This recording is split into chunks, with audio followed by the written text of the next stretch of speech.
Sir ನಮ್ಮ ಹೆಸರು ಧನಲಕ್ಷ್ಮಿ ಅಂತ 24ನೇ ವಾರ್ಡು ವಾಪ್ಸಂದ್ರ ಚಿಕ್ಕಬಳ್ಳಾಪುರ ಇದು ಮಚನಬಳೆ ರೋಡ್ ಹತ್ರ ಇರೋದು. ಸರ್ ಈ ಸ್ಕೂಲಲ್ಲಿ ಕ್ಯಾಂಪ್ ಹಾಕಿದ್ರು ಸಾರ್ ಅವರು, ಇದು ಪ್ರದೀಪ್ ಸಾರ್ ಅವರು. ಆ ಕ್ಯಾಂಪಿಗೆ ಎಲ್ಲರನ್ನೂ ಕರೆಸಿದ್ರು, ಎಲ್ಲರೂ ಹೋಗಿದ್ವಿ, ಟೆಸ್ಟ್ ಮಾಡಿಸ್ಕೊಂಡ್ವಿ. ಕೆಲವು ಜನಗಳೆಲ್ಲ ಟೆಸ್ಟ್ ಮಾಡಿಸ್ಕೊಂಡು ಬೆಂಗಳೂರು ಬರ್ಕೊಟ್ಟವರು ಬೆಂಗಳೂರು ಬರ್ಕೊಟ್ರು. ಆಮೇಲೆ ಕೆಲವ್ರಿಗೆ ಮಾತ್ರ ಎಲ್ಲ ಮೇಲಾಗಂಗೆ ಹೇಳಿದರು. ಅದಕ್ಕೆ ಸರಿ ಹೋದ್ವಿ, ಮಾರನೇ ದಿವಸನೇ ಹೋದ್ವಿ ನಾವು ಕ್ಯಾಂಪಿಗೆ ಅಂತ ಹಾಸ್ಪಿಟ್ಲಿಗೆ ಹೋದ್ವಿ. ಹಾಸ್ಪಿಟ್ಲಿಗೆ ಹೋಗಿ ಆಮೇಲೆ ಅಡ್ಮಿಟ್ ಮಾಡಿದ್ರು, ಕರ್ಕೊಂಡೋಗಿ ಅಡ್ಮಿಟ್ ಮಾಡಿಸಿದ್ರು. 1-2 ದಿವಸ ಆದಮೇಲೆ 3ನೇ ದಿವಸ ಆಪ್ರೇಷನ್ ಮಾಡಿದ್ರು. ಡಾಕ್ಟ್ರುಗಳೆಲ್ಲ ಚೆನ್ನಾಗಿ ನೋಡಿಕೊಂಡ್ರು. ಆಮೇಲೆ ಸಿಸ್ಟರ್ಗಳು, ಆಮೇಲೆ ಊಟದ ಟೈಮ್ ಊಟ ಬರೋದು, ನಾಷ್ಟ ಟೈಮ್ ನಾಷ್ಟ ಬರೋದು ಎಲ್ಲ ಚೆನ್ನಾಗೇ ನೋಡ್ಕೊತಾಯಿದ್ರು ಸರ್. ನಮಗೆ ಇಲ್ಲಿಂದ ಹೋಗ್ಬೇಕಾದ್ರೆ ಇಲ್ಲ ಸರ್, ಅಲ್ಲಿ ಮಾತ್ರ ಆಪ್ರೇಷನ್ಗೆ ಮಾತ್ರ ಇಲ್ಲಿಂದ ಇದು ಆಂಬ್ಯುಲೆನ್ಸಲ್ಲಿ ಕರ್ಕೊಂಡೋದ್ರು ಸರ್. ಪ್ರದೀಪ್ ಅವರು ಸರ್ ಆಪ್ರೇಷನ್. ನಾವು ಇಲ್ಲಿಂದ ಒಂದು 11 ಜನ ಹೋಗಿದ್ದೀವಿ ಸರ್. 11 ಜನ ಪೇಷೆಂಟ್ಗಳು ಜೊತೆಯಲ್ಲಿ ಬಂದಿರೋರು ಒಂದು 10 ಎಲ್ಲರಿಗೂ ಚೆನ್ನಾಗಿ ಟ್ರೀಟ್ಮೆಂಟ್ ಕೊಟ್ಟರು. ಎಲ್ಲರಿಗೂ ಕೊಟ್ಟರು. ಅದರಲ್ಲಿ ಒಂದು ಅಮ್ಮನಿಗೆ ಮಾತ್ರ ಪಾಪ ಅವ್ರ ಮೇಲೆ ಯಾರು ಗಂಡಸರಿಲ್ಲ, ಅವ್ರಿಗೆ ಮಾತ್ರ ಏನೋ ಒಂದು 15 ದಿವಸ ಹಾಸ್ಪಿಟಲಿಗೆ ಇಟ್ಕೊಂಡಿದ್ದು. ಅವ್ರಿಗೇನೋ ರಕ್ತ ಕೊಡಬೇಕು, ಆಗೆಲ್ಲ ತುಂಬ ಸುಸ್ತಾಗಿದ್ದೀರಾ, ಒಂದು 15 ದಿವಸ ಇಟ್ಕೊಂಡು ಕಳಿಸ್ತೀನಿ ಅಂತ 15 ದಿವಸ ಬಿಟ್ಕೊಂಡು ಕಳಿಸ್ಬಿಟ್ಟು ಅವ್ರ ಮನೆಗೆ. ಇನ್ನು ಗಂಡಸರುಗಳು ಹೆಂಗಸು ಒಂದು ಅಮ್ಮ ವಾಪಸ್ ಬಂದರು. ಅವ್ರಿಗೇನೋ ಬೇರೆ ಪ್ರಾಬ್ಲಮ್ ಇದೆ ಅಂತ.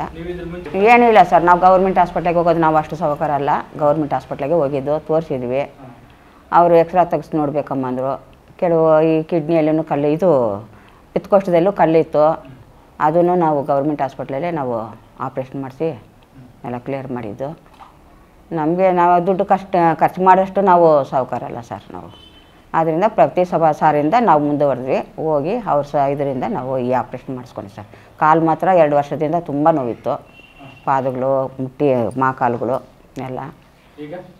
ಈಗ ಪರವಾಗಿಲ್ಲ ಸರ್. ಆದರೆ ಈ ಆಪ್ರೇಷನ್ ಆದಾಗಿಂದ ಒಂದು ಸ್ವಲ್ಪ ಜೋಮ್ ಬರ್ತಾಯಿದೆ ಕಾಲು, ಇದು ಅಷ್ಟೇ, ಇನ್ನೇನಿಲ್ಲ. ಆಪ್ರೇಷನ್ ಆಗಿದ್ದು 3ನೇ ದಿವಸ ಡಿಸ್ಚಾರ್ಜ್ ಮಾಡಿದ್ರು ಸರ್. 6 ತಿಂಗಳು MLA ಆಗಿ ಅವ್ರ ಪರವಾಗಿ ನಾವು ಓಡಾಡ್ತಾಯಿದ್ವಿ, ಅವ್ರ ಕಾರ್ಯಕರ್ತರಾಗೆ ನಾವು ಓಡಾಡ್ತಾಯಿದ್ವಿ ಸರ್. ಅವ್ರು ಗೆದ್ದು ಬರಬೇಕು ಅಂತ ಎಲ್ಲ ದೇವ್ರನ್ನೂ ಬೇಡ್ಕೊಂಡ್ವಿ. ದೇವ್ರ ದಯದಿಂದ ಅವ್ರು ಗೆದ್ದು ಬಂದರು. ಏನೋ ಜನಗಳಿಗೆ ಒಂದು ಸ್ವಲ್ಪ ಉಪಕಾರ ಮಾಡ್ತಾಯಿದ್ದಾರೆ. ಇದೇ ಥರ ಇನ್ನು ಬಡವ್ರ ಬಗ್ಗರಿಗೂ ಅವರು ಸಹಾಯ ಮಾಡಬೇಕು, ಉಪಕಾರ ಮಾಡಬೇಕು ಅನ್ನೋ ನಮ್ಮ ಆಸೆ. ಅವ್ರು ಇನ್ನೂ ಹಿಂಗೆ ಗೆದ್ದು ಬರಬೇಕು ಅನ್ನೋದು ನಮಗೆ ಮುಂದಿನ ಇದೂ ಅಷ್ಟೇ. ಇಲ್ಲ ಸರ್, ಬಡವರಿಗೆಲ್ಲ ತುಂಬ ಅನುಕೂಲ ಆಗಿದೆ ಸರ್. ಅದು ಬಡವರಿಗೆಲ್ಲ ತುಂಬ ಅನುಕೂಲ ಆಗಿದೆ. ಏನೋ ಅಕಸ್ಮಾತ್ ಇರೋರು ಇರ್ತಾರೆ, ಇಳಿದವರು ಇರ್ತಾರೆ, ಅಂಥವ್ರಿಗೆಲ್ಲ ಪರವಾಗಿಲ್ಲ ಸರ್, ಅನುಕೂಲ ಮಾಡಿಕೊಟ್ಟವ್ರೆ. ಇಲ್ಲ ಸರ್, ಈ ಕಡೆಯಿಂದ ಯಾರೂ ಹೋಗಿಲ್ಲ. ನಾವು ಅವತ್ತು ಹಾಸ್ಪಿಟ್ಲಿಗೆ ಹೋಗ್ಬಿಟ್ಟು ಬಂದಿದ್ದವ್ರೆ. ತಿರ್ಗಿ ನಾವು ಕೆಳಗಡೆ ಇಳಿಯೋಕ್ಕಾಗಲ್ಲ, ಮೇಲ್ಗಡೆ ಎತ್ತಕ್ಕಲ್ವಲ್ಲ.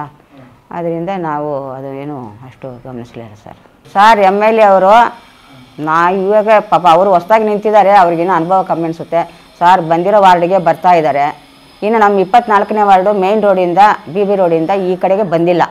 ಡೈರಿ ಪಕ್ಕ ಸಂದು ಈ ರೋಡ್ ಫುಲ್ಲು ಬಂದಿಲ್ಲ, ಬೈಪಾಸ್ ತನಕನೂ ಬಂದಿಲ್ಲ ಅವರು.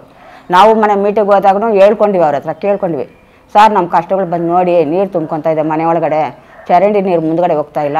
ಆ ಮೇನ್ ರೋಡಲ್ಲಿ ರೋಡ್ ಮೋರಿ ಚರಂಡಿ ಮಾಡಿಬಿಟ್ಟು ಆ ನೀರೆಲ್ಲ ತುಂಬಿ ಈ ಕಡೆ ಹರಿತಾ ಇದೆ ಸರ್. ನಮ್ಮ ಮನೆ ಒಂದು ಸ್ವಲ್ಪ ಗುಣಿಯಲ್ಲಿದೆ, ಎಲ್ಲ ತುಂಬಿ ಹರಿದು ಗೋಡೆಗಳೆಲ್ಲ ಬಿದ್ದೋಗ್ತಾ ಇದೆ ಸರ್. ಅದರಿಂದ ನಾವು ಬಂದು ಈಗ ಇಲ್ಲಿ ಇರೋದಾಯಿತು ಸರ್. ನಾವು ಅದೆಲ್ಲ ಬಂದು ಪ್ರದೀಪ್ ಸಾರ್ ಅವರು ಗಮನಕ್ಕೆ ತಂದು ಅದೆಲ್ಲ ಒಂದು ಸ್ವಲ್ಪ ಬಡವ್ರ ಬಗ್ಗರಿಗೆ ಇನ್ನೊಂದು ಸ್ವಲ್ಪ ಸಹಾಯ ಮಾಡಿಕೊಡ್ಬೇಕು ಅಂತ ಅವ್ರನ್ನ ಕೇಳ್ಕೊಳ್ತೀನಿ.